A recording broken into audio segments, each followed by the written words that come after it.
Judul renungan hari ini, 3 alasan Anda selalu kekurangan uang. Dalam konteks Alkitab, ada beberapa ajaran yang dapat menjelaskan mengapa seseorang mungkin selalu kekurangan uang. Ini tidak hanya berkaitan dengan aspek materi, tetapi juga aspek spiritual dan moral. Berikut adalah 3 sifat atau faktor yang dapat menyebabkan kekurangan uang menurut ajaran Alkitab.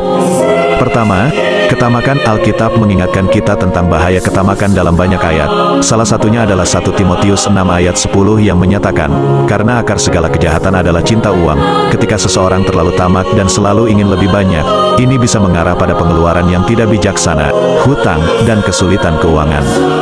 Dosa Achan dalam kitab Yosua, pasal 7, adalah pencurian dan pelanggaran terhadap perintah Tuhan saat menyerang kota Yerikho.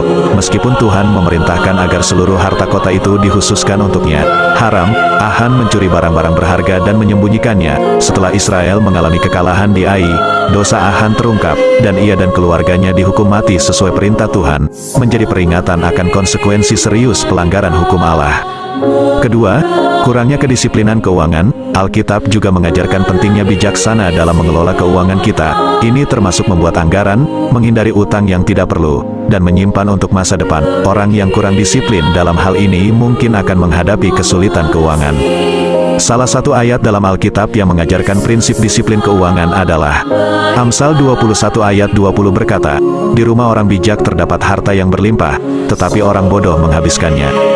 Ayat ini menekankan pentingnya bijaksana dalam mengelola keuangan.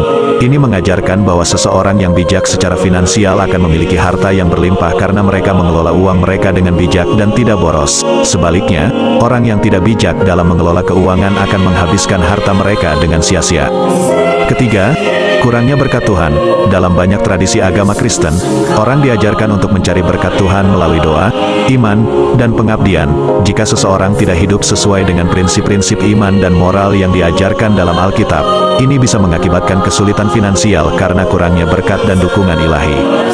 Berikut adalah 2 contoh ayat Alkitab yang menekankan kuasa Tuhan dalam memberkati secara finansial. Filipi 4 ayat 19 berkata, "Allahku akan memenuhi segala keperluanmu menurut kekayaan dan kemuliaannya dalam Kristus Yesus." Ayat ini menekankan bahwa Allah akan memberikan segala keperluan kita sesuai dengan kekayaan dan kemuliaannya melalui Kristus Yesus. Ini merupakan pengingat bahwa Tuhan memiliki kuasa untuk memberkati kita secara finansial.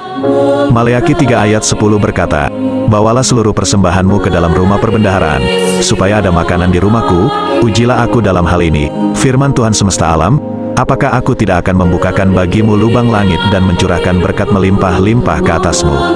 Ayat ini merupakan undangan dari Tuhan untuk membawa persembahannya ke dalam rumahnya. Tuhan berjanji bahwa jika kita setia dalam memberikan persembahan kita, Ia akan membukakan lubang langit dan mencurahkan berkatnya yang melimpah atas kita. 2 ayat ini menunjukkan keyakinan dalam kuasa Tuhan untuk memberkati secara finansial dan mengajak kita untuk percaya padanya dalam aspek keuangan kita. Jadi, sifat-sifat seperti ketamakan, kurangnya kedisiplinan keuangan, dan kurangnya berkat Tuhan dapat menjelaskan mengapa seseorang mungkin selalu kekurangan uang dalam konteks Alkitab.